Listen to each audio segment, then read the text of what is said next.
L'enderroc de l'edifici més afectat per l'enfonsament del Carmel. 12 famílies es quedaran sense casa. Els veïns del Clot renoven l'alerta. Tenen por que el túnel del TGV els afecti als pisos.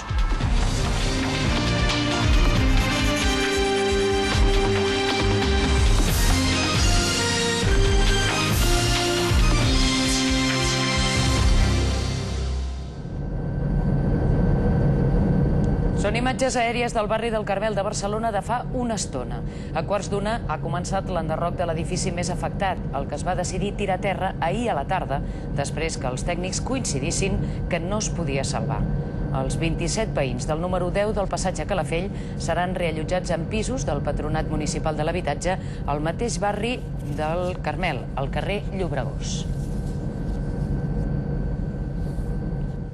Bon dia. Finalment no s'ha pogut salvar l'edifici. Tots els intents per apuntalar-lo han estat infructuosos i ara l'esvoranc obert per l'enfonsament de dijous passat s'està fent més evident amb l'enderroc de l'edifici veí. Seguint a peu de carrer els fets del Carmel hi ha l'Eduard Boet. Bon dia, Eduard. L'enderroc serà total?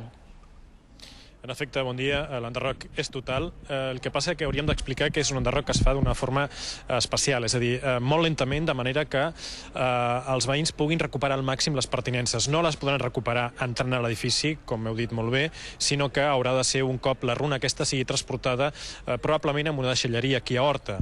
Allà els veïns intentaran recuperar entre la runa.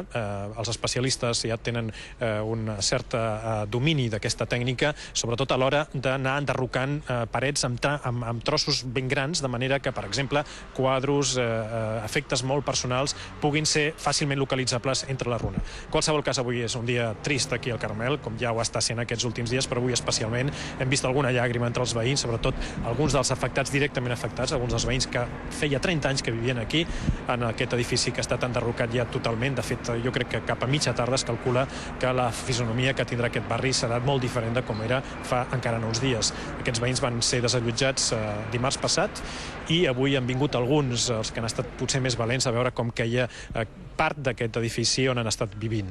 De fet, ha estat una jornada, com dèiem, tensa, una jornada difícil que expliquem ara en aquesta crònica. Aproximadament cap a un quart d'una de la tarda ha començat l'enderroc de l'edifici del passatge Calafell número 10, al barri del Carmel de Barcelona. Tot i que la primera intenció era fer-ho de forma parcial, finalment no es podrà entrar a l'edifici per recuperar pertinences. S'ha considerat inevitable i els tècnics no han acreditat la solvència suficient de l'edifici com per fer-hi entrades provisionals de caràcter parcial per retirar pertinences particulars de les persones que hi vivien, i en conseqüència ara l'enderroc d'aquest edifici és una condició prèvia pel retorn de les persones a la resta dels edificis.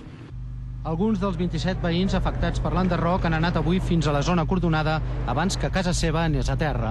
Estic indignat pel tracte que em donen, per les poques solucions que ofereixen, i psicològicament, imagina't, ahir vaig anar al metge a agafar la baixa perquè no tinc ànims de res, ni de menjar, ni de dormir. Això n'hi ha que passar-ho per saber el que és. Perdre tot, 25 anys, 32 anys de la meva vida que tenia aquí, irrecuperables. Un cop l'edifici estigui totalment enderrocat, la runa es portarà amb una planta especialitzada. S'intentarà que allà els veïns puguin mirar de trobar alguna de les seves pertinences. L'estat dels altres edificis s'haurà d'avaluar un cop s'acabi l'enderroc. Els blocs més llunyans segurament podran tornar a ser ocupats a partir de demà, sempre i quan es compleixin les previsions que ara com ara fan els tècnics. Xavier Caraltó, TV3, Barcelona. Davant de la situació que s'està vivint al barri barceloní del Carmel, s'ha revifat la polèmica per la construcció del túnel del TGV a la zona del Clot Camp de l'Arpa.